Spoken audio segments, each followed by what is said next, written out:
Yeah, all right. But listen, we got to talk about this is a topic that I enjoy because I like watching tennis. I don't enjoy playing tennis, you know? Sure. But you were talking about the greats.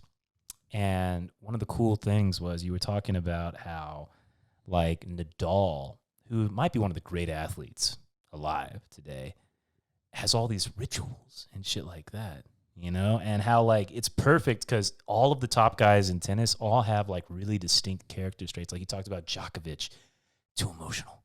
He could be the greatest, but he's just too emotional. It's just, it's fascinating because all three of them are clearly 1, 2, and 3 all time.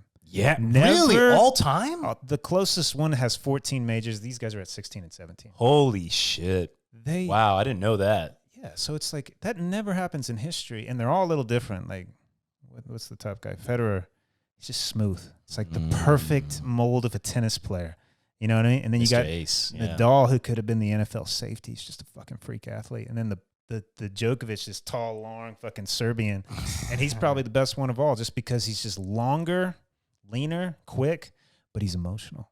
So that's how you beat him. So have you seen him lose his cool? Oh, yeah. Really? It's when he loses. And then Nadal, he does his fucking routines, like his little rituals. And you could tell, like, when he gets nervous, he starts doing them faster.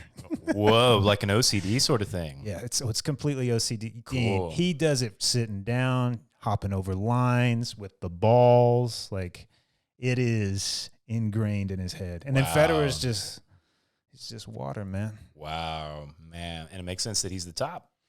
You know, I think they're going to catch him. Really? Federer's at 20, Nadal's at 19, and the other guy's at 17. I didn't know it was that close. They've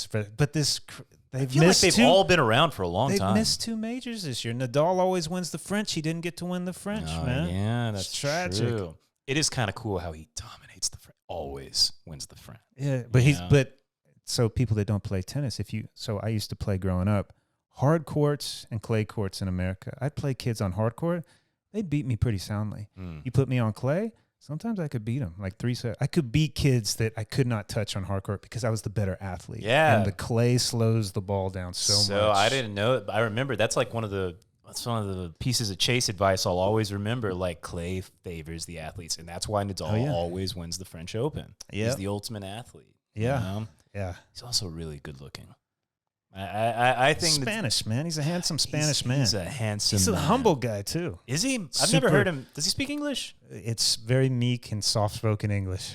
Maybe he's not so humble, but he comes across in English as super humble. Dude, that's so cool. Yeah. I didn't know that they were all possibly the greatest of all time. They're easily 1, 2, 3. But the funny thing is, I think it's number 3 is actually probably the best. Wow. But I think Nadal will probably end up with the record. You know, I'm sad that, like, an American hasn't stepped up. You know what I mean? Like, I want an American to come in there. You know what I'm disappointed with tennis? Where's the next Anna Kournakova? Anna Kournakova was probably one of the hottest chicks I've ever seen in my entire life. So I don't even know what she looks like. Who is this bitch? Who is this? She's married to Enrique Iglesias. Oh, she did well for herself, man. Yeah. Enrique's She's sexy. Russian. Yeah. But she's so sexy. She was like top 10 in the world for a year or 2. Whoa. She was beautiful, Russian blonde. And then she just disappeared. But we haven't had one good-looking athlete come out from any country. In tennis, who you got? There's nobody that There's no stunning 10, you know? Right. There's no unbelievably sexy athlete. That's surprising. I thought tennis would definitely have. Was that Maria Sharapova? Was she good She looking? wasn't. She was decent-looking chick. I remember somebody named Davenport. Was she? No, she looked like a man. Okay, well, maybe that's just how you do good at tennis. You got to be Serena Williams and be like every time you hit the ball, you got to go. Hey, man, when Serena first came out, I thought she was sexy. I always thought Venus was better looking. You know? You're fucking crazy. Really? When she first came, Serena's way too big now, and she's fucking crazy. That's the thing. She's crazy huge. shit. She is a big she's girl. She's a crazy bitch, man. Calling sexism on a fucking ref in the middle of a match that you're losing. She's done this a couple times. Got sick of her shit. People getting too crazy these days. When she was young, she was fucking fine. Politics and sports does not mix. Should be a law. No politics in any of the fucking sports. You should just get slapped anytime you start doing that on a TV show. Oh, yeah. All right, just focus on the bottom line, son. Yeah.